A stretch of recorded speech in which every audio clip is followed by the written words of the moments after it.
Thank you so much for listening to Urbanistica podcast. I am Mustafa Sharif, an urban planner, and you're more than welcome to join my big journey of exploring the making of smarter and more livable cities. Please don't forget to follow Urbanistica on the different social media platforms, and also let's connect on LinkedIn. Big thanks to Urbanistica podcast partner AFRI. AFRI is an international engineering and design company providing sustainable solutions in the fields of energy, industry, and infrastructure. Are you ready for a new episode? Let's go for it.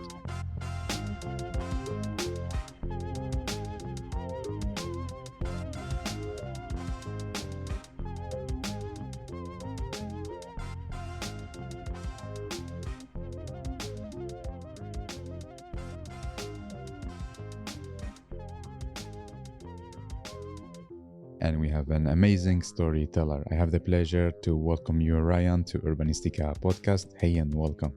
Thank you. It's great to be here with you in Helsingborg, Sweden. How are you?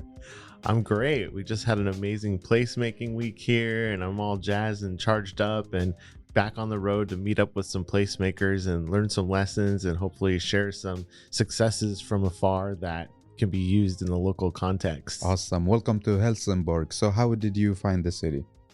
Oh, it was really fun. I was really impressed with the urban planning staff. They're very hands-on.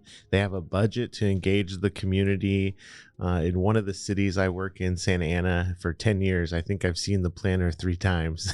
So it was really great to see how many people they have. Is this your first time here in Sweden? Absolutely. Yeah, I've never been to Scandinavia. I was just in Copenhagen for the very first time, taking tours of that world famous city that we're all copying. And so it's really interesting to see the different parts of Europe. Yeah. So how was can you give us a highlight about the 2 days of placemaking here in Helsingborg?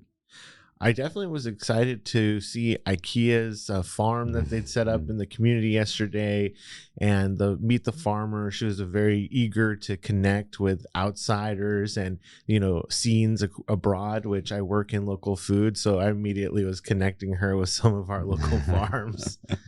Awesome. So Ryan, you are our storyteller. And me and the listeners are super curious to know more about you. So how would you like to introduce yourself and tell us what are you passionate about?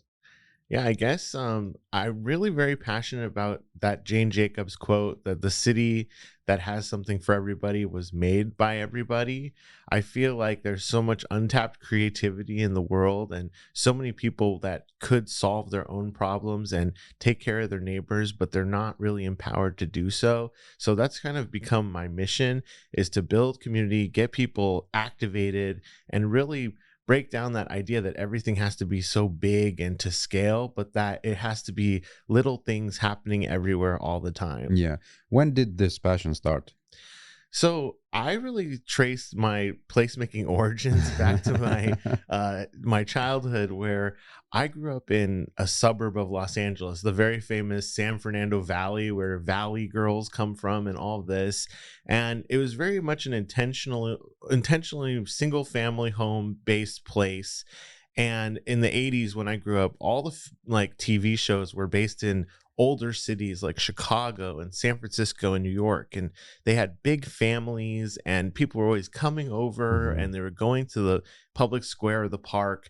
And I would, had a very small family. We're Jewish, and where I come from, 95% of the Jews were killed in World War II. So I'm part of a very small part of my family that made it to the USA and ended up, living the quote unquote American dream in the suburbs. But when I would watch TV, I would see happy big families and people really in an urban environment. And so I was very depressed and confused as to why when I would walk outside, there'd be nobody, and I couldn't walk to a park. And when I did get to a park, there was nobody in it. And it just really felt like an empty, very lonely place. And so I actually thought something was wrong with me. And I was a kid reading self-help books. But then that kind of turned into reading about sociology and Bowling Alone, for example, about how America really had sort of the social fabric of America had frayed over several generations because of TV, because of the automobile, and then reading about the junk American landscape and the geography of nowhere.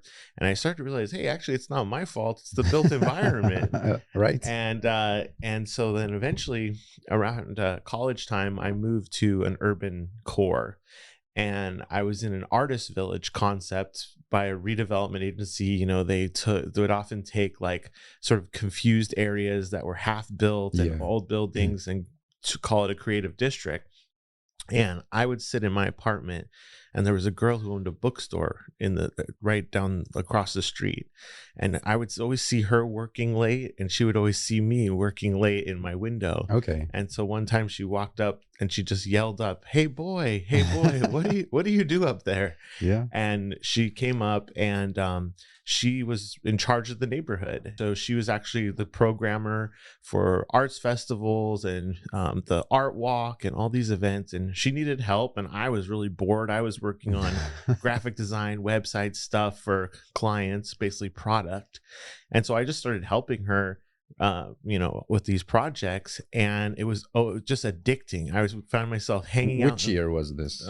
This was in like 2003. Okay. So I was just starting to get really interested. I would hang out in her bookstore. I would meet different people. I'd meet people running for city council. I'd meet artists. I'd meet all these. It was like being on those TV shows. Yeah. And so it just became something that I found intoxicating to just be a part of. And politically, she actually got kind of chased out of the neighborhood. She was young and really doing a lot of really positive things, and there was some older forces in the neighborhood that just felt they owned the neighborhood. And there was a battle ensued, as it does in neighborhoods, and she ended up leaving. And so I learned a lot from her, and then I kind of asserted her role with a little bit of a clean slate and kept doing that programming. And unfortunately, because she was a young woman, I think they were really she was really sort of disrespected in ways that then me as a young man, I could kind of speak more to the business side of things. And I remember reading in the newspaper that there was a downtown business improvement district. And in the article, it basically spelled it out that people were paying additional taxes to this group, and this group's job was to enhance the cultural landscape and market the downtown. And I realized, oh my gosh, there's actually people behind places like this, that all the places I really like to go, and where there's banners up and you kind of feel a sense of community, that there's actually a responsible party and they have money. And so I was very intrigued by that, and I started going to their meetings. In California, business improvement districts that receive tax money have to have open meetings. So by that nature, I could go to their board meeting and see what they were up to, what they were thinking about. I could see the consultant reports they would were they welcoming you, like when you say, hey, I want to listen? So it's funny because I'll never forget the first time I walked in there. And it was like 8 a.m, and I was a 24-year-old kid with probably a goofy t-shirt on, and they were all in suits, and it was like walking into a banker's board meeting. Oh, wow. And I stood up and I introduced myself. My good friend at the time was the business reporter from the newspaper, and I mean, he said I did a great job. I was lucid, and I just said, hi, my name is Ryan Smolar. I'm very interested in what you're doing. I have a business downtown and I'm here to help. And that was kind of that. And so then I would characterize the relationship then going forth with that group was that then I asserted the artist district sort of leadership role. And this business development group, they had several $1 million.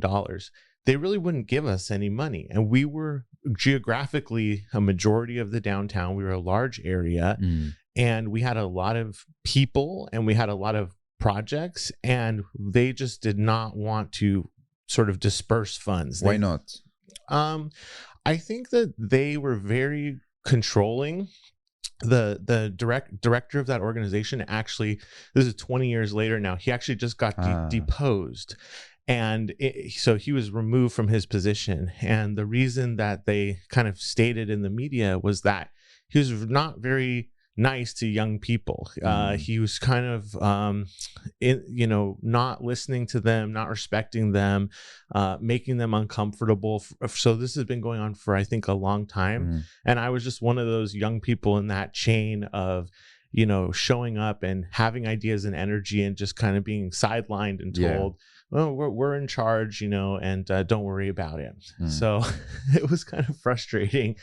But I ended up really making friends with one of the board members who had a restaurant. This guy was a really interesting guy because he had the kind of restaurant where at lunch, everyone's got a table, like you could see the mayor in the corner, you could see the criminal element in the corner, the developers, everyone had their table, and he would go table to table and he would sit down and talk to everybody, and he'd get all the gossip of the day. And Wow. then at night, he liked to come over to my house because I was on the way home, and he'd kind of like give me all the information. He knew at that time I was actually a reporter for the local newspaper, the Grunion Gazette.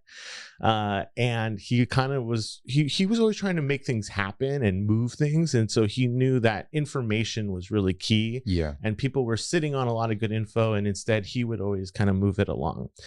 And so we worked on some interesting little projects together. And then he really felt like the arts district was the key to revitalizing downtown. He was more in like the club district. He had a big, it was also a nightlife business. And so he tried to tempt the energy of the artist village to help his district. And so he kind of propped me up to say, you've got a lot of good ideas. Why don't you, let's get you in front of the board. Let's do a big arts festival or something. And so I had some people in my house, and we were talking, and at that time they had brought Richard Florida at this time. So they had bought everybody copies of Rise of the Creative Class. This is right when it came out. And then they were going to have him come. And so I read the book, and I was like, wow, okay. In Rise of the Creative Class, he talked about kind of Austin model and the Pittsburgh model. And Pittsburgh is like, you build a ballet and an opera and all this opulent, high cost, high maintenance, very traditional arts. And then Austin was more like they funded local music scene that ended up keeping the university students in town for the next few years and starting their businesses. And that was very much the vibe of Long Beach. But Long Beach was really following the Pittsburgh model. And so I felt like I was the only one who actually read the book. So we thought like, okay, well, what would Richard Florida do? And our downtown at that time was not a hot commodity. It was still like, oh, don't go down there. It's dangerous. There's sailors, or, people were really living in the past on their opinions of it. And so we also have this giant university, 40,000 students, the largest arts college west of the Mississippi, that's just a few miles from downtown. So we thought, oh, what if we turn downtown into a university for a day? And we bring all the wholesale university departments and put them in interesting spaces downtown, shut down the street and have things going on. And it was really based off this historic concept in the city that in the early 1900s, Long Beach had this thing called the Spit and Argue Club. And so these men would gather on the beach and they'd kind of debate the popular important topics of the day. And eventually the city took that program over and renamed it the University by the Sea. And so I got very enchanted by that because Long Beach is a downtown on the water. And so we pitched this University by the Sea concept, and they didn't make it easy, but eventually what they decided to do was to make us an offer saying, if you guys can raise every dollar you raise, we'll give you $1 up to $70,000. And we actually quickly were able to raise that $70,000. Wow. So I went from doing, really small neighborhood events to doing this $140,000 festival that really changed the whole culture of our city because I opened up so many doors. Just to give you an example, when we went to the university, it's biggest institution in town, they said, no one from downtown has ever come here to talk to us. Never. No one has ever invited us to that place that they're desperately trying to activate. But Ryan, why you think this is happening? Like nobody is talking to. Let's take university as an example. Yeah, I think that it's that silo thing we talk about in placemaking so much. I think people are always thinking about their space and they're distanced apart. These places were not physically connected. And I think that everyone was just thinking along the very traditional boundaries. I think now it's very common for colleges to think, oh, we want to be in the community. Yeah, we partner up with this, we do this with this. Yeah, and even now, actually, they're building a giant, like 30-story building for the university in downtown, partially as a long-term impact to what that relationship that we started. But it was just very neighborly, like, hey, we have this beautiful downtown with all these great venues, and the kids want to come down and feel like, hey, mom, come see me, my name on the marquee. It's very different than coming to the school theater and being in that isolated box. True.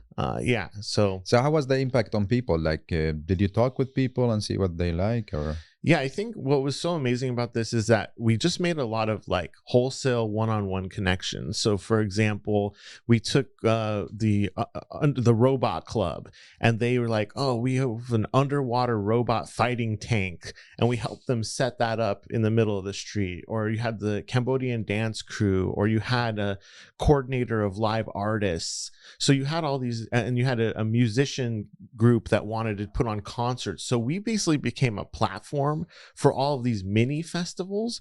And then the people that worked with me on that event ended up being the biggest event organizers in the town for the next 10 years. The summer and music festivals, the First Fridays events, all the live art activities, they really were, they grew out of the womb of this event, where we focused on setting up the insurance, the permits, the relationships, the funding, and then everyone was able to really shine, do what they do, and then they got the taste, and they couldn't stop. And so it was a cultural shift to just allow people to do what they already wanted to do.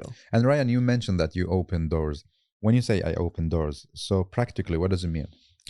So how do you do that? Yeah, I think that it's a lot of conversations. Long Beach has this great culture where everyone who's there kind of feels like they're a family, and they're all they're on the same team. It's almost like working at this big decentralized company. So people will sit down for coffee and just sort of talk about what they're interested in and what they want. And then you'll hear like, okay, well, you should talk to so-and-so and so-and-so. And so it's a very much like, I kind of think of it like Hollywood. Matchmaking. Yeah. It's like, everyone's connected by 1 or 2 degrees to everybody else. True. And so if you can articulate and share what you're interested in, you're going to get connected. And then that connection is really a great vouch for you to start.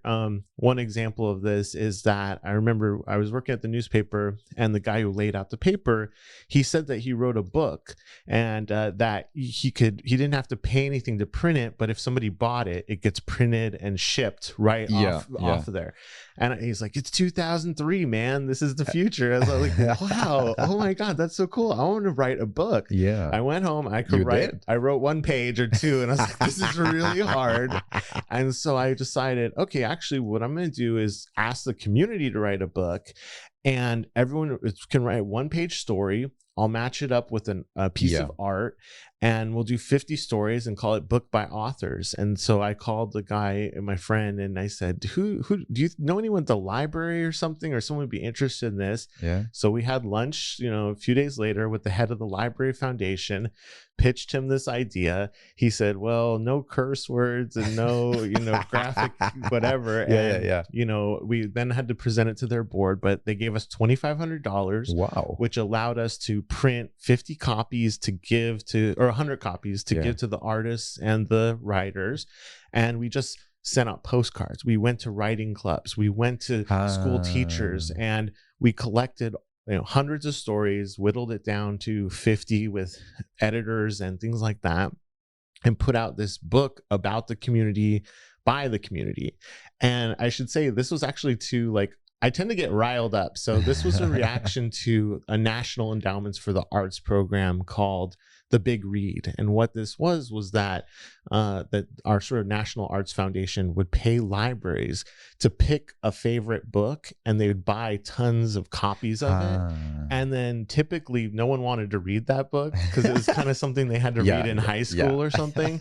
And so they'd end up in the basement. So we kind of felt like that was a waste. So we said, why don't they give money to communities to write their own stories? Exactly. And then you have something meaningful. You're building skills in the community. And so we were kind of trying to say, let's flip this to the big right. Yeah. And so we pitched that project and made it happen. So I just kind of was very lucky to be able to follow my interests. And I've always been somebody who's created my own opportunities. Yeah. And gone with them. And so, but you also like now you have like two parallel stories. Now you have the food, interest in food, but then the placemaking, the Placemaking US. So which story you want to start with? Well, so I'll start with, I guess, I think the food started really first, actually. So I was doing this creative work in Long Beach, and originally I felt like I was a creative. Like I said, I tried to write the book. I was doing my own art, but it was very like esoteric stuff, and I didn't really have like the drive to become the artist and the ego and all that you need to have to propel that kind of career. But I saw all the artists and creatives around me struggling, and I knew I could I understood administration. I understood these business processes that they didn't seem to understand. And I was somebody that that business community felt comfortable connecting with in our world. And so instead of me pursuing my own arts career, I became more of an arts administrator, helping raise the creative scene. And it was very frustrating because you would find the visitors bureau or the downtown group really utilizing the talent and the culture being created by locals, but not investing their money in it. And so, we were able to get a little bit of money, but it was very, very difficult, and it was felt very tragic and cruel. And so we even elevated to the point where my girlfriend at the time became the head of the Public Arts Commission, and we would see them doing things like, for example, they'd build an amphitheater, but then it was completely unprogrammable. You couldn't use it, and then they'd end up filling it in with dirt a few years later. And so we advocated for like, hey, instead of building all this artifact, why don't you put the money into a cultural trust fund and make it available to local people? And we were really trying to push that system. And we were very frustrated. So we ended up leaving Long Beach, and we traveled around the US for about 3 years, looking at how cities funded creativity and arts. And unfortunately, we found it pretty much very similar in different places, that it was really status-seeking individuals who'd taken over the public bodies around arts, and they're trying to buy like, oh, we need a Jeff Koons statue, and we need a Frank Gehry building, and we want to be world class. And so everyone was kind of copying everybody else with the big money. And so we were really frustrated by that. But in cities like New Orleans, New York, Berkeley, Portland, Oregon, Montreal, Canada, we discovered the rich food scene. We saw that, food is actually this really interesting gateway into culture. It tells a story of geography. It tells history. It tells economics. It's sensual, and it's inviting. Everyone wants to show you their local food. They want to engage you in it. They want to, it's something that brings people together. And I realized, wow, a lot of the art world, and not all of it, like there's great art and social practice art and all this stuff, but it's about, the one artist. It's about the one art product. And that's how it builds value, is the less, even this NFTs, it's like, oh, I'm the collector. I have the token. Well, food is the opposite. It's a world of abundance. It's a world of, we always have too much. We always want to share. And so I was intoxicated by what I discovered in that local food could build community. And so when I came back, I asked a guy who he had previously run for city council on a permaculture ticket, meaning like he wanted to like turn the whole city into a garden. I thought the guy was a total nut when he did this. And I asked him, can you show me the local food situation in Long Beach? Because I had seen while we were away, people were really organizing around GMOs at that time. And there was kind of this moment where local food started becoming like talked about. But Ryan, before you continue your story, when you went the 3 years trip, was it a plan that you will go and explore food systems or culture and then come back to the city, or no, it's just happened by it just happened purely by exposure. The first city that really woke us up was New Orleans, which New Orleans is one of the most intriguing cities in America for how rich culture has meshed there. You know, it's the only part of the country that's been owned by 3 different countries: France, Spain, and the US.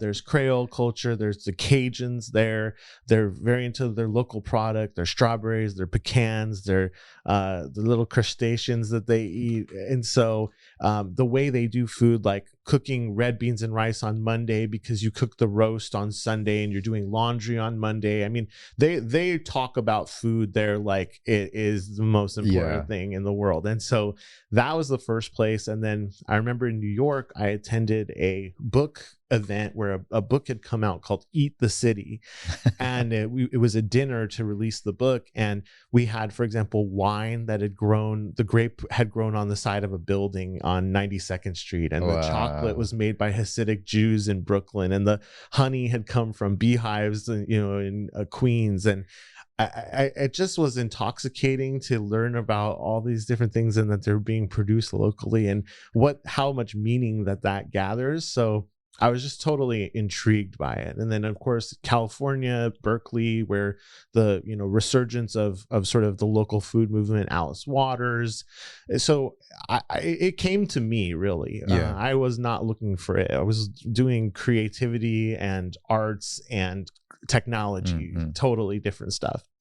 And so when I came to Long Beach, I asked this guy, like, show me the farms. And so we went, and every time we went to the farm, the farmer was there. Like, and these were like gardens behind fences. That's great, no? Yeah, it was like, wow. And they all had these really interesting stories and these beautiful properties, and they showed me things I'd never seen: amaranth and jeweled corn. And it was just like, it's so intoxicating. And I asked them, I want to do something helpful for you guys. Like, do you need a website or what? And because we had been working for, after that University by the Sea event, we've gotten hired by a lot of local organizations like the Visitors Bureau, the Arts Council. They all wanted us to help with their websites, their marketing, because I kind of had blown the roof off with this event. But they didn't really listen to what we were saying about what our strategy was that made it. They just thought it was like, you buy stock art and you put a cool logo, and we weren't vibing with the work that we were getting. And so we basically, but I was willing to do that for the food community. And all the farmers basically said the same thing to me. They said, we like to farm. We like to hang out in the garden. We don't really like dealing with the government. We don't really like dealing with each other that much. And we don't like marketing or any of this stuff. I said, we just like to farm. I was like, that's what I do. And so we literally took what had happened, and we wrote up a proposal, and there happened to be a funder who really wanted to organize the food movement. It was a health equity project for 10 years going on in the city. And they said, we've been looking for you guys. I partnered with a guy who I'd worked on previously on a fun project where we built a time bank, if you've heard of this, where instead of people paying for services with money, you pay with hours. So, you help me, teach me how to do podcasting. Now you have a time credit and you can use it to pay someone to fix your air conditioner. So it's not like I help you, you help me, but it's a currency where once you help somebody, you have time hours to help other people. Yeah. So he had recently gathered all the food people, and they had kind of this watershed moment of saying, like, here we are, because the city had denied an ordinance to allow people to keep goats, chickens, and bees. So, you're in an urban or semi-urban environment, and all these things are illegal. And so it was getting popular to legalize them. And the city basically said, no way. And so the food movement kind of realized, whoa, we have to be a force in our future because we're being denied.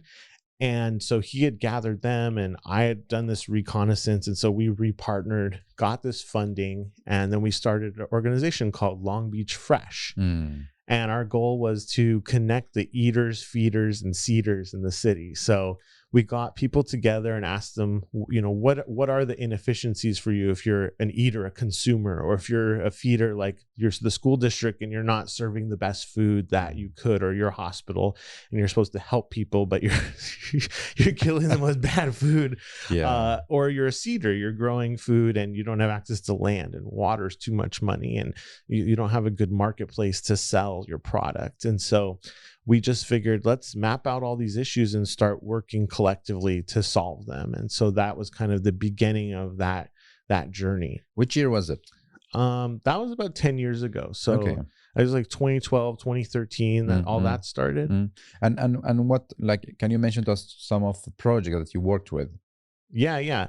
One of the most successful projects that we've done was there's a HMO, or like a socialized medicine in California called Kaiser. And so this is like kind of a hospital where you can pay and they'll take care of you no matter what. It's almost like European style. If you have to pay them though. And they cover so many people in California, like 40% of the state, especially low income people, that they realize, well, actually, health really starts in the community. Most of your health is determined by the environment you're exposed to, the people you're around. And so if we can get out there and help change interventions in community, we're going to save ourselves a lot of money treating diabetes and other chronic conditions from obesity, stuff like that. So they went into like the 14 most unhealthy census tracts in the state, and they gave cities money to try and figure out how to get people to eat more fresh fruits and vegetables and do more exercise. So in this particular area of Long Beach, the health department asked people, well, why don't you eat healthy food? And they said, well, we can't afford it, and it's not around here. There's no supermarkets. And they said, well, how would you solve that? And they said, we would do a fruit and vegetable exchange. And so the city of Long Beach actually hired us to open and operate this fruit and vegetable exchange. And so I went around the area putting up flyers and invited people to come into a room. And there was a guy from the neighborhood association. He said, actually, there was a group here that visited us called the Cool Cucumber Collective, and they do this fruit and vegetable exchange, and we've always wanted to do it. Okay. And so I said, great, you're my partner, let's go. And so like the very next month, we set up in front of a 1920s firehouse in his neighborhood, and I think 6 people came to the very first one. And literally 5 or 6 years later, at this point, we do it every month. We've done it every month for all that time. And 60, 70 people come and exchange about 500 pounds of fresh fruits, vegetables, herbs. And it's a really amazing project because it's people from all different backgrounds. And so they teach us like what to do with the foods. Like you'll have a French chef come and who lives in the neighborhood, and he tells us we're about sorrel. Sorrel is kind of like a weed. It's sour. It's not something that people would gravitate to, but he's made it one of my favorite delicacies because he tells you a little butter, a little lemon, and your eggs. Oh my gosh. So it's been a huge learning project. We also developed a farm at the site. And so through that farm project, we've graduated 100 victory gardeners. Wow. And 5 people have become master gardeners, meaning that they're trained by the state and they have to provide 25 hours of design services to new gardens. So it's a garden growing gardens, basically. And but like for the what do you call it? Vegetable, the exchange, like they buy or they just exchange. I give you so many kilograms of this, you give me so much, or how is it? It's really beautifully done. It's a free for all. So we have this long table and people show up and they just set up their oranges, their lemons, their kale, and we welcome everyone. We used to go around and everyone would introduce themselves, but there's too many people that come now. And so we just make a few announcements, and then people can go around once, take 1 or 2 things of each. Yeah. And then after everyone's gone around, William Tell Overture plays, and you just go crazy. I mean, really popular items are avocados, of course. Quail eggs are really popular too. So some of those premium items can go pretty fast. Yeah. Do you have like food left or?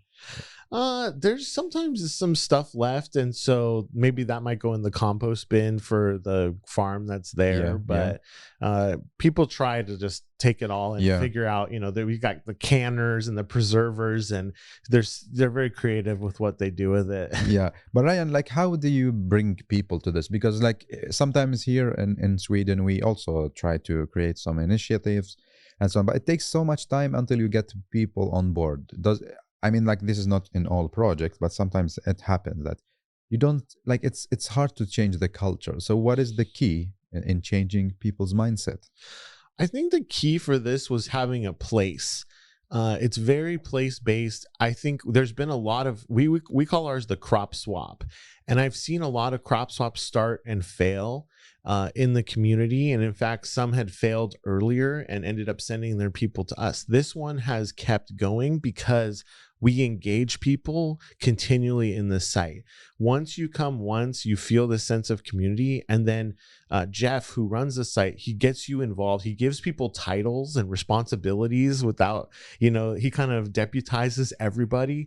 And so people have then gravitated and stayed at the site, help develop projects there, and become a part of the DNA of the place. So it's a very unique in that it's programmed. It's a garden spot, which I think when people have done these fruit and vegetable exchanges at like the park or a church, it just doesn't capture that centrifugal force of the garden people, the food people, and the families can come and actually really feel like in nature in the city. Yeah. So it's a very magical formula. We actually have a booklet on how we do it and what the nuances, I think, of what we did are. So happy to share, or it's on our website, Long Beach Of course. Fresh. Yeah. I can put the link as well.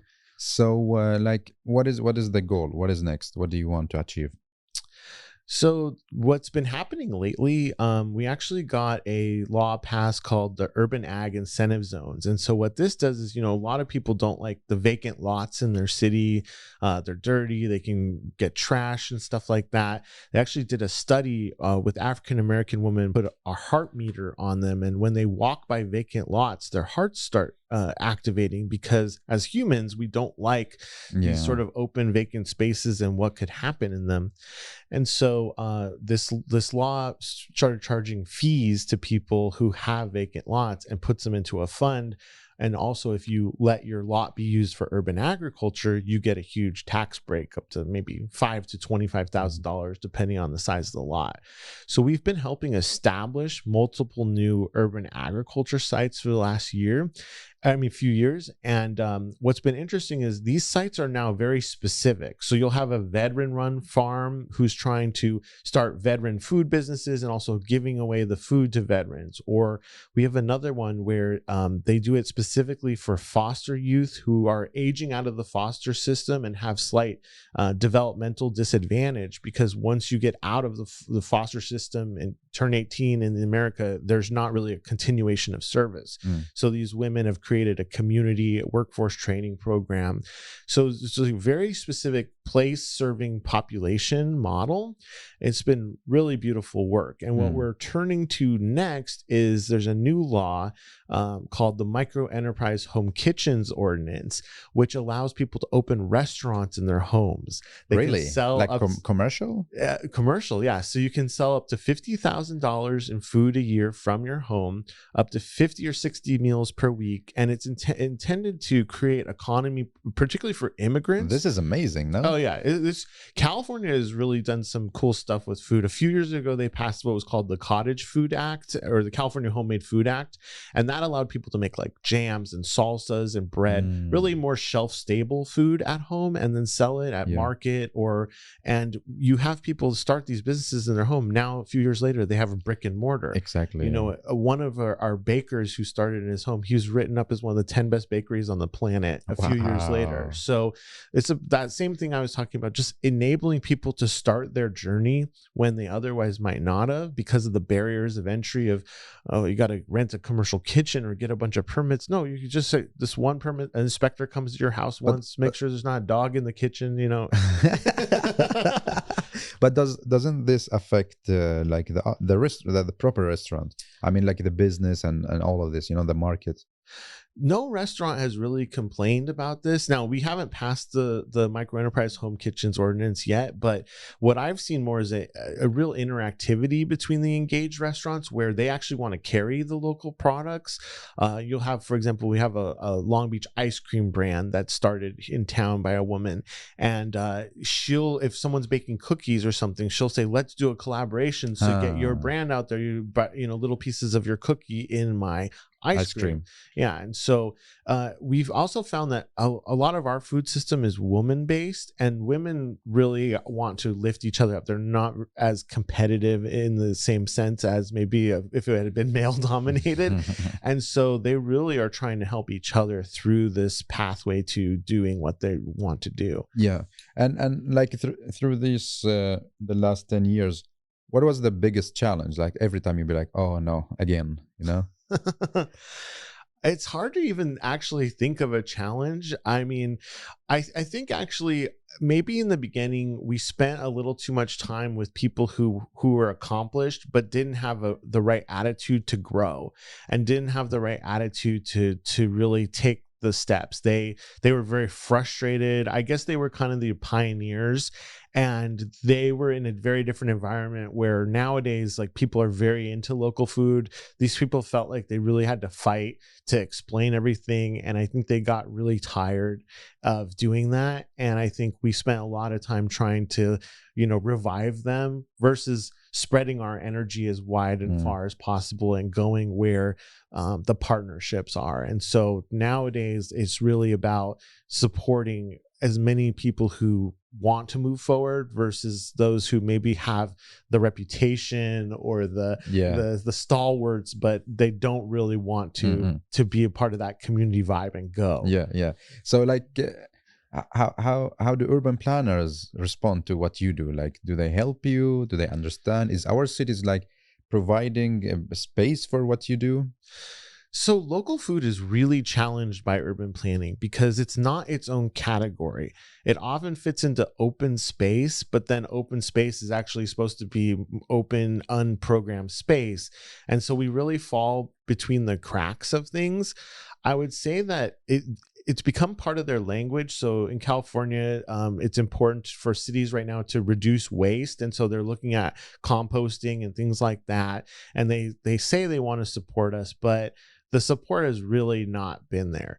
Aside from the rare grants we've been able to capture, it hasn't been as funded and as thought of as it should be.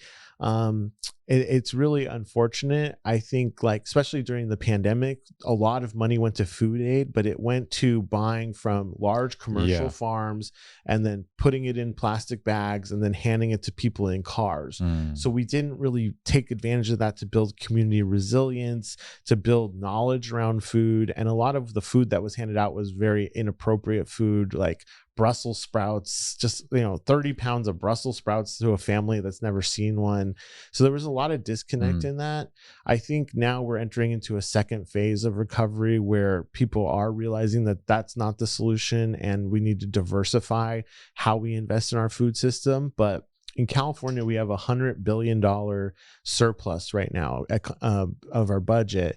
And so they've asked the assembly members and the state senators to earmark those funds towards projects. So we submitted basically projects for all of our good actors in the food system. For example, for our farmers markets, let's get trilingual wayfinding signage so that the farmers market doesn't just show up on Tuesday and disappear, but all the time there's signs pointing to where and when it is. For our community gardens, let's get ADA accessibility built into those. And so we presented this package and said, let's move our food systems forward 50 years in the next 2 years. And we pretty much got no response. We have many urban planners, architects, city developers listening to the podcast. Yeah. If we talk in terms of physical space, what do you need? So the secret to success here is what I call co-location. Often the urban planners, they go, oh, there's leftover space over in that corner, so put it over there. that is not really helpful because the food needs community and it needs a purpose. And so what we've found is putting it in front of like libraries, for example, integrating it into social housing projects, building third spaces where there's a learning center and a garden, that it has to co-locate, it has to be in community. Many of our early farms, like I was talking about, they were out in the middle of nowhere. They were in industrial areas, they were behind fences, and so they had to import community, and that was just a total failure of energy. When it's integrated in community, you see that layering mixed use effect. So for example, the city of Long Beach built this $10 million library, the Michelle Obama Learning Library, but they didn't have any money for the front yard. And so the council member asked, like, hey, what can the food community do? So we built a public edible landscape. This is like maybe 20 beds of just free food growing, and we had a maintenance contract to water and grow the food. So in that instance, what we found was a woman would come out of the library with a cookbook, harvest food, and go. There was a little preschool or something that met, and they would release the children into the garden and they'd run through. So the garden saw multiple uses, and it had an immediate population to service. It was an incredibly successful project. Plus, I think the afterglow of being, or the halo effect of being in a library area, there was no fence around this garden and no one ever messed with it, because I think people respect that libraries, it's somebody else's property or it's shared property. So I think utilizing that mixed use technique is really a critical thing in this. Also, water access is a huge issue, and the fencing requirements are huge barriers, because often we get to build a farm and then you have to put a chain link fence around it. We call it minimum security food gardens. This is so interesting. So like, do you like, you work with food system a lot? Do you prepare food? Do you like food to eat? Like how on the personal level, how is it? I absolutely love food, and I've gone all over the world to take cooking classes. I've taken fish butchery classes in Japan. I did seaweed foraging on the coast of California, and then we cooked ramen right on the beach. I've done pizza cooking in Naples, and pasta making, and Balinese cooking, Thai cooking in Thailand. It's my favorite thing to do because of the way that you access culture, history, and it's the senses, your touch, it's taste, it's smell, and it's social. There's actually a book on the social urban environment, and it talks about that, one format of socialization is that when you're occupied doing something, and then socializing as a secondary sort of task. And I think food, cooking and eating, it accesses that part of socialization, which is really like one where I'm very comfortable and happy doing an activity together and talking. So if we want like to invite you, what is the perfect menu that makes you happy? Oh, so local and seasonal ingredients. I mean, the fresher from the garden, the better. I love when you come back from the crop swap, especially, and you make a meal and you go, this was Sally's lemons, and this is Dawn's, bok choy, and the hands and the history and the stories. There's the love, and your friends are in the food, and it's very special, and it's actually more nutritious for you as well, and it has more real flavor. Yeah. Did you manage to eat meatballs here in I have not had any Swedish meatballs yet, but there's still time. Amazing. So how is the story of Placemaking US started? So about the same time that I came back to Long Beach from our 3-year trip, that's when Long Beach Fresh started. But at the same time, I had really been frustrated before, as I told you, about how I saw the business improvement district running and not getting creatives the resources and not giving locals their voice. And a friend of mine who ran like midnight movie theater shows, like Rocky Horror Picture shows, and he was a programmer. He did a zombie walk event, and he was this really creative guy. And he got recruited to a city about 30 minutes away called Santa Ana, a a gentleman had called him and said, "Hey, I have a movie theater. Would you like to have your own movie theater?" And he was like, "Absolutely. It's my dream to have an art house cinema." And so he went down there and he asked me, "Can you help me like figure this out?" And I said, "Well, do they have a business improvement district?" And he said, "Yeah, the guy who gave me the building's the president." I said, "Well, introduce me. I want to meet this guy." And so I basically met with him and I told him my experience in Long Beach, because I could see he wanted to invest in young creatives, kind of the opposite vibe. And I said, what's your strategy?" And he said, "Well, we want to hire someone to just put on all these events and make this place cool and top down kind of approach." And I said, "Well, you don't have enough money to do that, but let me tell you how you could do it. You could hire me." And what I'll do is I will find other people who want to do things here. Yeah. And I will make this a turnkey venue for their creativity, for their energy, for their niche audiences.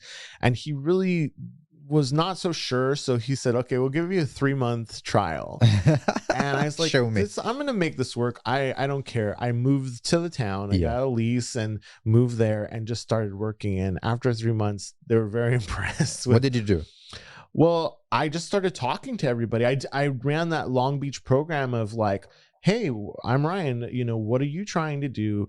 Oh, well, have you met so-and-so? Or how did that work in the past? And have you looked at this funding resource?" And so just talking to everybody. But Ryan, do you spend time on planning? Like, I will do this day, I will talk to this, like stakeholder analysis, SWOT analysis, because like usually, not everybody, but we spend so much time on planning and forecasting and all this. How is it in your case?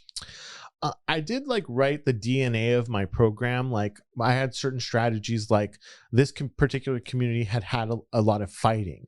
And so people were not really talking. And so I said, well, we need to bring people together much more. And I knew there's an arts community, there's a restaurant community. So I just kept bringing people together and also sort of doing events. So I use events as activism.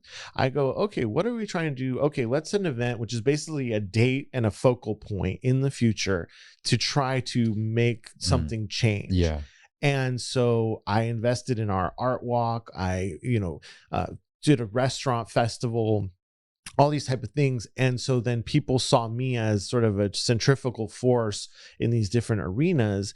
And we have community and we have connection, and people have ideas and energy, and you learn the systems as you go. Like, okay, this person's helpful, this person's maybe not. That's a great place to do something. That's not a great place to do something.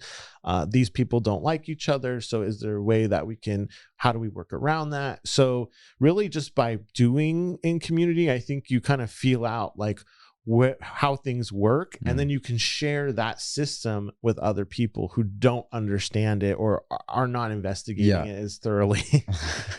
So after 3 months, you got activities or events? Oh yeah, absolutely. I mean, there was a lot of stuff going on. People had gone in a big fight before I got there, and they actually had gone to their separate corners, and they didn't see a way for everyone to get what they wanted. People literally thought this town is at a fork in the road, and it's either going this way or this way. And if you look like this, you're this kind of person. If you look, they're sorting people. And it was really, really troubling environment. And so my first primary goal was to get the fighting to stop, which it's been 10 years. I would not say I've been 100% successful in that. But I did get the two main groups who were the representative symbols of the fights. They actually now work very closely together. And my best friend actually runs the other group. So, and the first time I met her, she yelled at me for 45 minutes about how I was a horrible person. So it really was about building relationships. And now the way I look at that work is really about building up people. So when I see somebody like a talented young artist or a business who cares more about their block than just themselves, I dedicate resources and time to develop those people. We hire people who are just doing great work in the community. We do a lot of calls for creative projects and for small projects and that always gives me an understanding of, oh, where's the talent in the community and who can deliver, Yeah.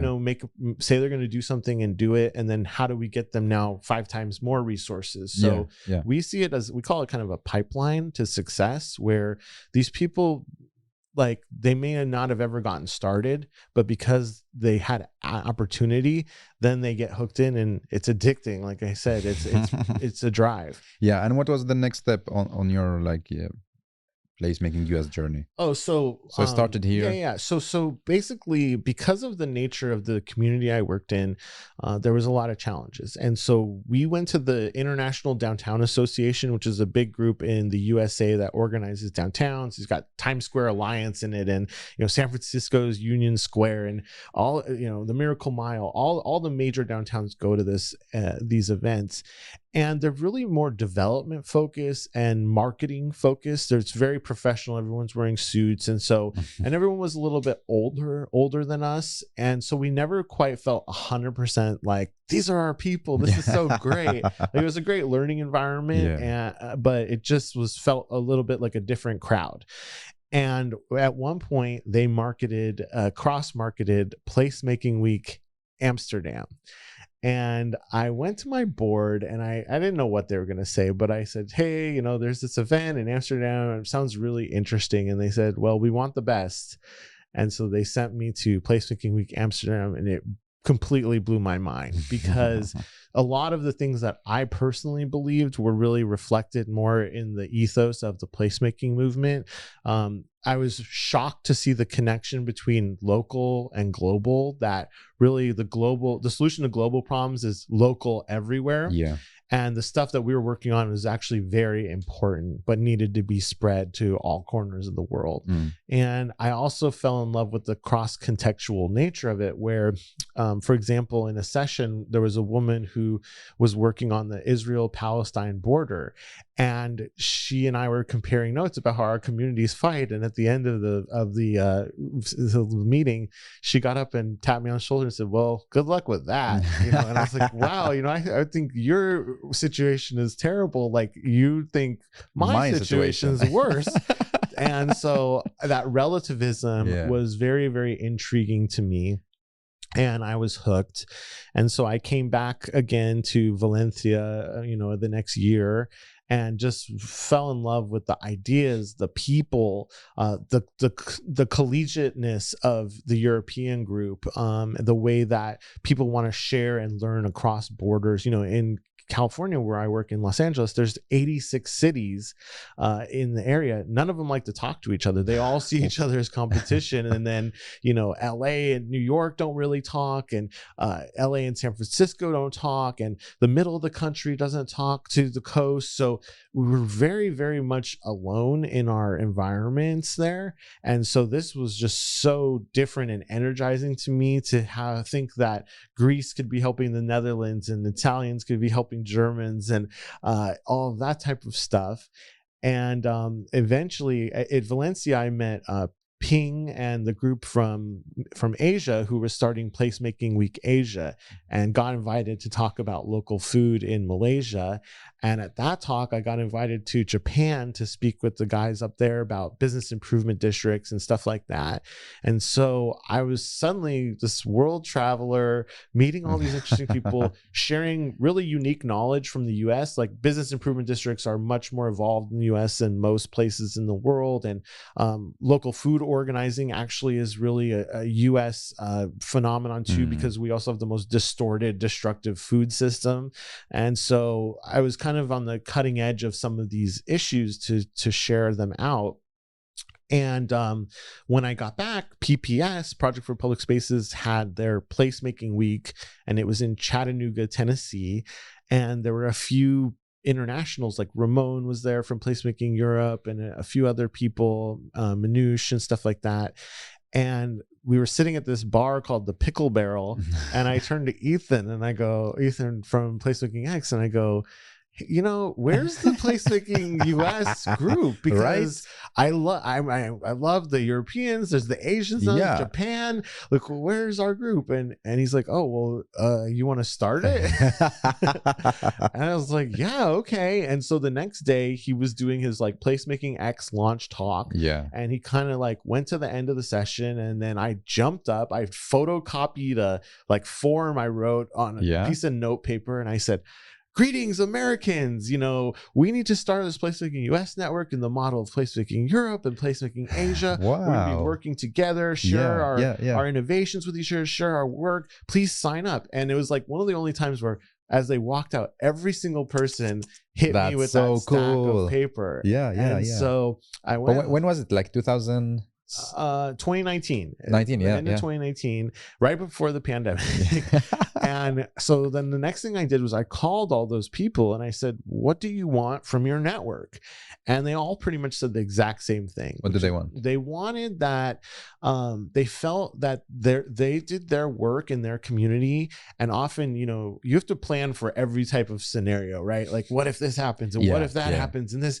So you end up kind of like creating a lot of material, and a lot of your brain space is dedicated to a lot of things that really never came to pass, and then you saw success or failure in some way. So they very much wanted to make that material available to others, so they didn't have to waste their time doing the same thing, and that they could also feel part of other projects in another community. Like, oh well, I helped, you know, Flint, Michigan, or I changed this thing in Erie, Pennsylvania. So that was one thing. And then the other thing was they really wanted to learn other ideas and bring back experience and knowledge to their community. So how big is the team now, and how many people like? Yeah, so it's difficult because I know that Placemaking Europe, like, there's leaders and like exactly. I'm trying like to compare or to see what's the model that you're. So I mean, primarily I'd say we're staffed by myself and Madeline Spencer, who's my colleague, and we are the ones really thinking about this at, I think, the highest level as like an internal structure. We're very lucky to have Ethan and Placemaking X in America, and so Ethan is, often with us and helping us and guiding us and connecting us. And then there's kind of a cast of characters who nebulize kind of around us or orbit around us. One who's been very impactful is Katie Yellow, who is a creative placemaker in multiple contexts. And another wonderful woman, Cheryl Miriente, who I met through the downtown associations, but who's like a hardcore long-term placemaker, has been super helpful. An architect, Tina Govan, really helped us a ton during the pandemic with a lot of really cool pro bono work. We get occasional like students and graduates who come and they have some certain passion that they want to bring to the table, like this girl Candice Yee, who's an urban planner who also helped us with a lot of pro bono projects we did for communities during the pandemic. So really, wherever the energy is, like, we take that term leader as anyone who wants to do something, let's figure out what we can do together. We also have really had a very fruitful partnership with Todor and Milena from Placemaking Europe with the Tool Test Day crew, as they call it, and doing these Placemaking Earth challenges every year. So it's quite a cast of characters, and we really have energy to partner and do things with people. We're very action oriented. We want to get stuff happening, and we want to go to the communities that we're talking about, and we want to work with the people. Yeah. And do you see that placemaking in the US is being done differently from placemaking in Europe or Asia? Yes, and I would even say within the US it's being done very differently. We did this 70 city road trip last year, and I learned pretty quickly to stop talking as we went and just listen, because you would put your foot in your mouth 5 minutes in, just using the terms that they used at the last context you visited. So for example, we went to this rural placemaking studio, and we're talking, and I said blah blah blah, the built environment. And he goes, built environment? Like, what the hell is that?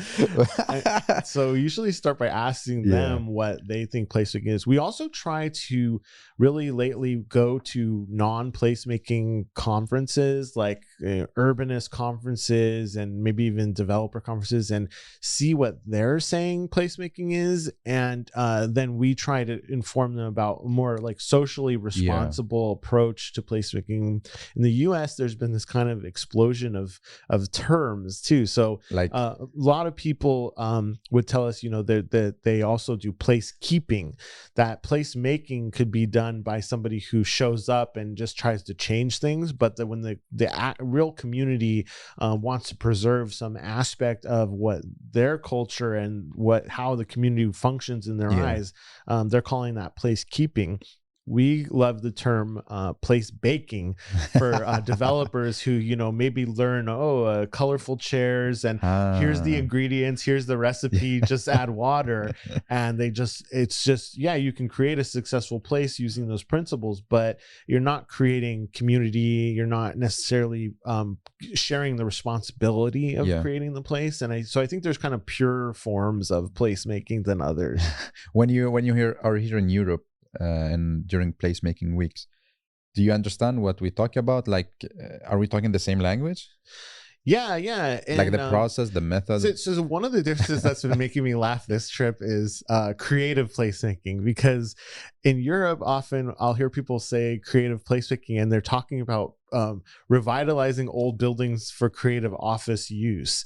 That is not what we call creative placemaking. What is it? We call it when an artist or arts principles direct the placemaking. So, the idea of, imagine a kind of neighborhood with a bunch of weird signs that just are haphazardly put up, and somebody says, you know what, we're going to make everything blue, and so that there's a continuity of space, that there's a feeling to this district. So they're using principles of line, unity, color, and also like more socially responsible arts thinking in their approach to placemaking. It has nothing to do with tech dudes or whatever. And in fact, there's a huge kind of backlash against that culture because of the big primary issues in the US being race, class, gentrification.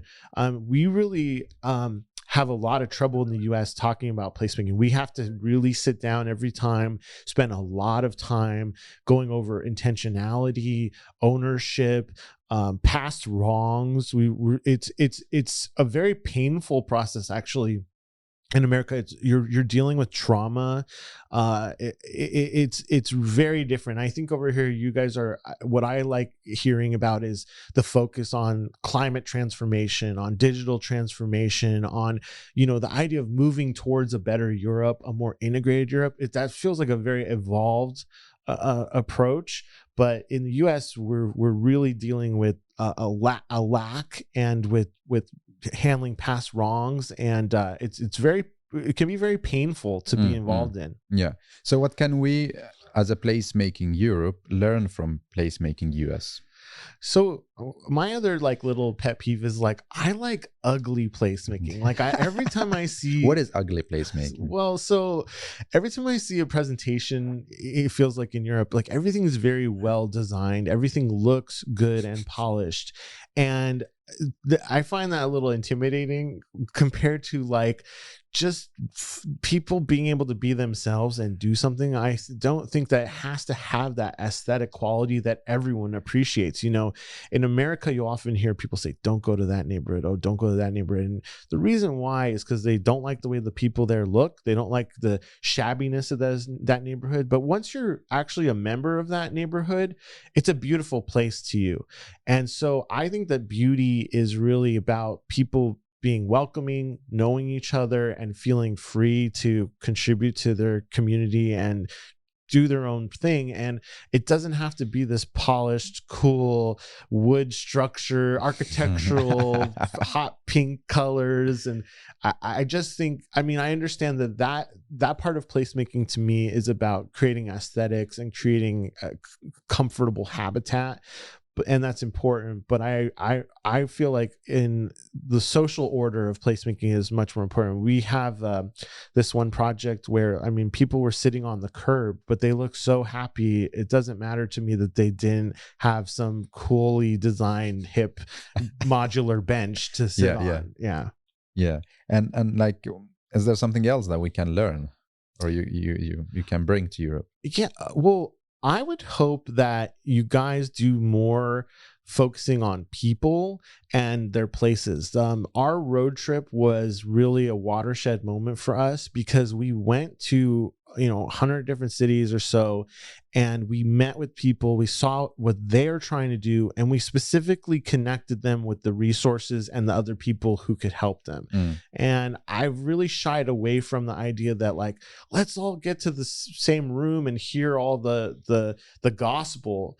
And maybe I'm just becoming the old man in the room or something like that. I've heard it all before, but I really feel like we need to do more person to person work, because that's what the network really is about. Is, does this person feel like they're getting support in their work, because their work is truly what's moving the placemaking movement forward. And if they're not growing and moving forward, then the movement is not growing and moving forward. So what are the challenges that you are facing as a Placemaking US now? So our big challenge, I think, is capacity and funding, right? We kind of have been in startup mode, and we wanted to see really what we want to do and how we want to do it. And there's a huge tendency, I think, especially in Europe, and I think you guys have a different setup with the way the governments work and institutions and funding, but there's a huge gravitation towards institutions and government. In US, we have found those people to be very, very difficult to work with, but and also developers. I mean, they're willing to listen to you because they want to take your idea and implement it and make money and move on. Whereas community who wants to stay in place, who cares about their neighborhood, their planet, and their families, these people are the people we really enjoy investing in and starting projects with. I hear so many, placemaking projects go, well, the city found this area to be lacking in some way, and so they decided that they're going to go help them, and now they're going to go ask them, what do they need? Well, I don't like to start from that perspective at all. I like to find the community person who has the vision for their area, and they just don't have the ability to articulate it. They don't have the confidence to move forward in their vision and empower from that point up. That is exactly where we've found our total sweet spot. And so now we need to transfer that into how is that fundable, because those are not the people with the resources. Exactly. So what we found is two things. One is that when you start helping somebody on their path, they quickly become quite capable and actually then become huge fundraisers for their projects. And then if they want more support from us, they often want to work with us. And we're now getting hired by some of the people that we invested in from when they had nothing. Now they've got something, and they see us as like great partners in that. What we hope for in the future is that like foundations or municipalities will say, okay, bring your that program, that approach here, focus in our geography where we're supporting 50 nonprofits who don't understand place. They're helping seniors, they're helping kids, they're helping these refugees, but none of them are using place in that technique. They're just doing service model. So help us help them with their placemaking, and we'll pay you to be there, or in some locality. So that's kind of like the next thing, and we're starting to go out to RFPs for things like that. Do you have a kind of network membership subscription, or how are you dealing with this? So we're very lightweight in that approach, because I don't want to administer all of it. So we're very communicative is our approach. We have our Facebook group, we have our website, and then we're just in touch with a lot of these placemakers. We build relationships. Just last night, a placemaker called me from New Orleans, a woman that I met there, African-American woman who her neighborhood went from 40,000 people to 6,000 people because they're in the floodplain and hurricanes had hit their neighborhood. And so she's literally rebuilding her neighborhood from scratch. And at the heart of it, she's building a park with help from the fisheries and the Environmental Protection Agency and the Department of Defense, because there's actually a train that she's building, a lake between the park and the train. It protects that route. So just this incredibly creative woman. And she just called me and said, Ryan, I just want to let you know that things are starting to accelerate. So keep an eye on us. We're going to be inviting you to a groundbreaking in the next so and so. And I said, great. I've been thinking of you too, because I met a few other leaders who are doing very similar projects to you. And I think there's going to be an opportunity to bring us together in Jacksonville in the next few months. So look out for that from me. So we're just kind of like actually know each other, what we're trying to do, and we can move resources across the network. Another guy wrote to me this morning, and he attended our placemaking week in Flint, Michigan. And while he was there, he saw how they used murals to bridge neighborhoods. And so he showed me an article that just came out saying that he was inspired by that and now got $150,000 to do 10 murals on safe routes to schools. Nice. So we're kind of trying to track these outcomes that are occurring from our bringing people together. But we did, during the pandemic, the whole webinar thing and all that. And like, it was great to reach a general audience. But I think once you can hone in on really specific problems, you can really change people's lives. Yeah. So like if I live in the US and I want to be, to join a Placemaking US and be a placemaker, how is it like? How do they get involved? Exactly. Yeah. So, they just have to reach out. And so we'll do a one-on-one with them and then try to get something going. And hopefully they can agree to do something in the near future. We've had a couple people reach out, and like, for example, one woman's like, oh, I'm a musician and I speak placemaking. And I'd really like to build that connectivity between placemaking and music. And I said, great, let's do a webinar. Oh, I'm a little nervous about that. Okay, let's do this. Let's do that. And nothing ever happened. Will you be in this city? So they have to figure out a way to connect and converge. Come to one of our events, help put on a webinar with us, work with us on a project so that we can build that relationship, because a few people have just come across and just not really hooked into anything, but most really have. And we're a fast date. This woman Cheryl, for example, recently we had met her and we're really interested in her work, and we invited her up to Flint, Michigan. She came to Flint. While she was in Flint, she showed me more about what she was doing. I was very interested in it. And then we talked, and she said, I'd like to have you guys down to Florida.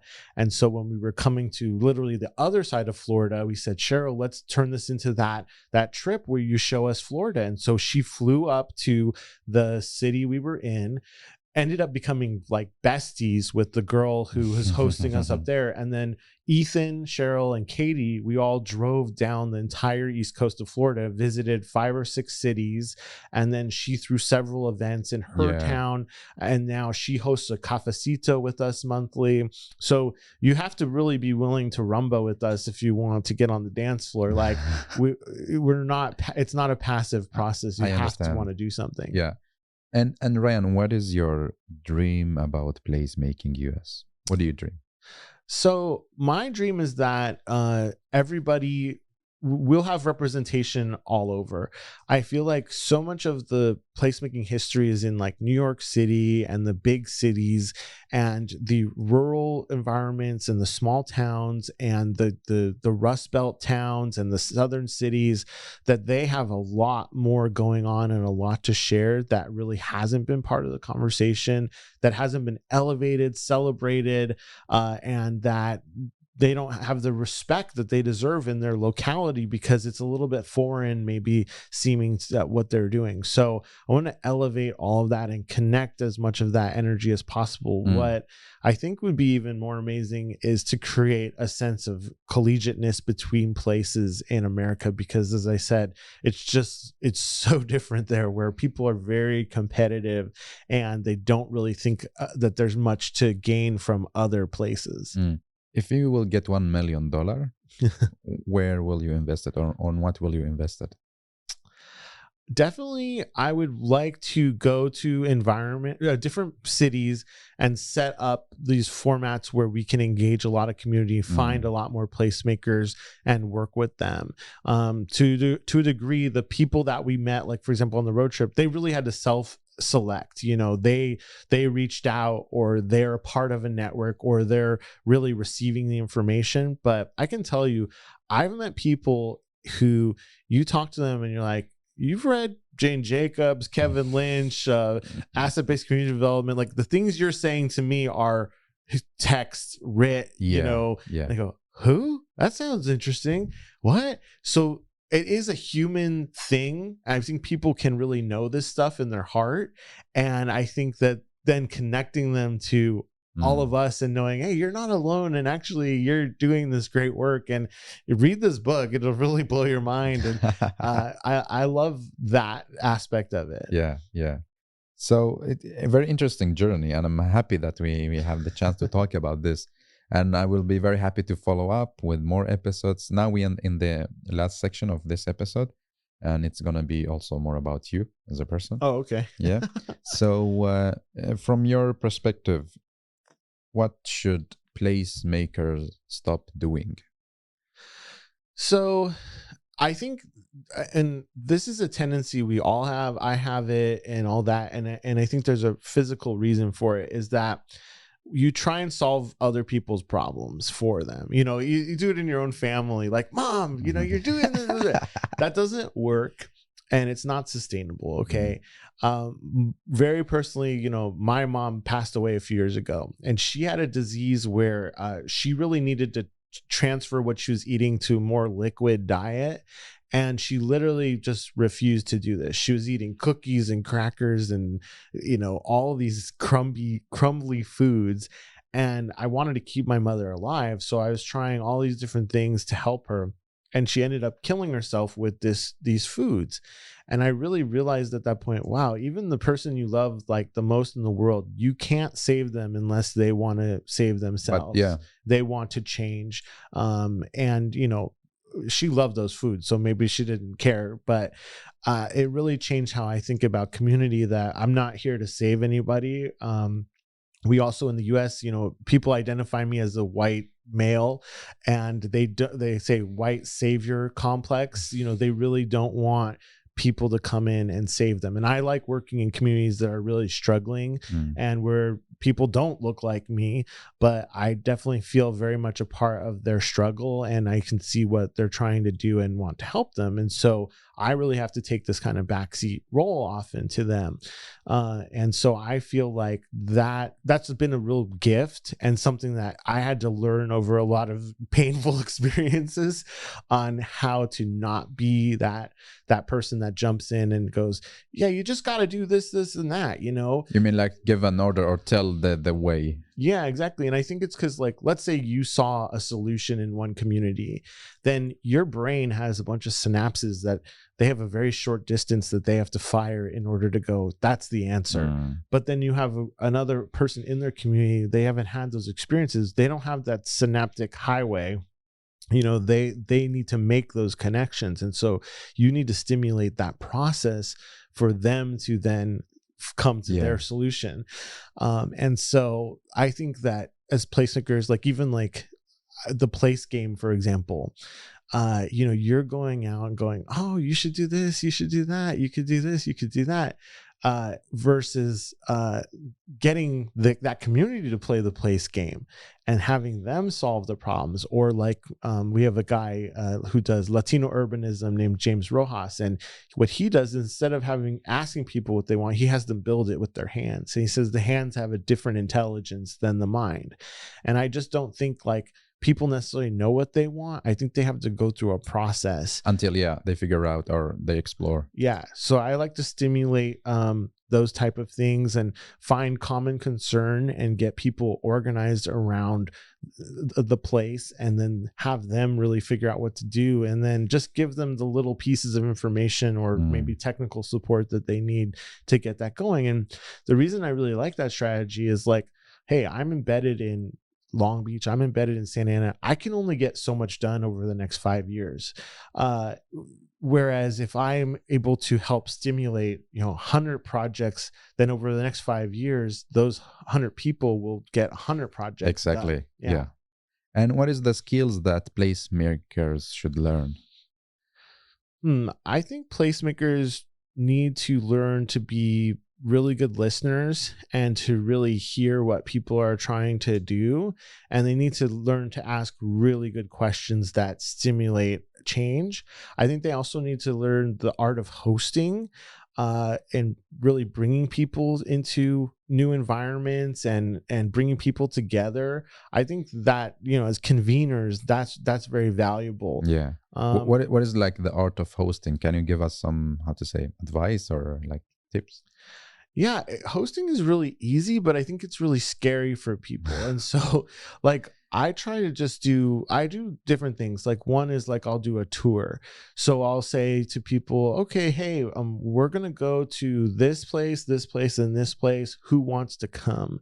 And the people who then select themselves to be in that environment with us, like we both become kind of a unit and we share and see things together, but then also we help, we impose ourselves on those places.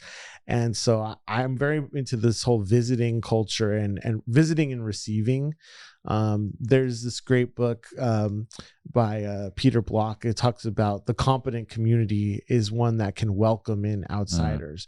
And I think a lot of our communities, they feel like, okay, we're complete when we're an inclusive unit. But once you're an inclusive unit and you can receive the outside, that's really a truly beautiful interactive thing. Yeah.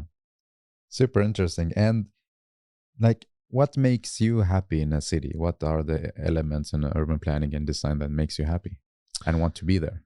Yeah. Well, I think friendliness is the number one thing. I was in certain localities in Europe and I noticed there were big frowns on everyone's faces. Like, these are recently liberated Soviet environments and I understand why. And then there's other places where people are just smiling and glowing and friendly. And so I love that openness, that friendliness. Probably my favorite city in the US is New Orleans, because you can literally talk to anybody about anything at any point in your day. Yeah. And I find that very, very, very delightful. I think really my root thing that we talked about originally is just being alone in the suburbs and not having people to talk to or interact with. I just love it. And I also like when the culture of the city is really truly its own and unique. I think a lot of places say they're unique because they like their logo, they like their sports team. But if you go everywhere and it's the same thing, then it's just a name and a color, it's not true authenticity. And so when people really have their own unique culture, way of doing things, and that they're welcoming and help explain to you, not ostracize you for not getting it right away. Yeah, exactly. And also like I talk a lot about this, like if you copy from other cities, then what makes you unique? Why should I come to this city if I just have it next to me, right? Right. What's the reason that makes me come to you if you're just like copy pasting? Mm-hmm. So yeah, that's interesting. And now I have like the last two questions for you. And if you don't mind, I will just like do video when you answer these questions. So I put it on Instagram. Is that fine for you? Yeah. Yes. So the first question is about that you give me and the listener 3 takeaway messages about how do we create future cities. Yeah, what is the future of our cities? I was recently in the Yucatan Peninsula, and I learned that the Mayan culture actually abandoned their cities. They buried them after over 100 years of drought. And I thought that was absolutely intriguing, that every day you're in the city, it's actually a choice to be there, and that there's other ways to live as well. So for me, one of the most important things is that we have to figure out how to live more in coordination with nature, natural laws, and how the world works. I read this study recently that like 40% of American youth think hot dogs are plants. And we're not going to survive as a species with such assumptions. We have to understand how our water systems work, our air systems, pollution, and how do we solve those problems and integrate better into that diversity of nature. I also think that we really need to find ways to care for each other. We have to come back together in more public ways and build a better social fabric from which humanity can spring from, because the current modality of not really wanting to know each other and be together is also not very, very successful.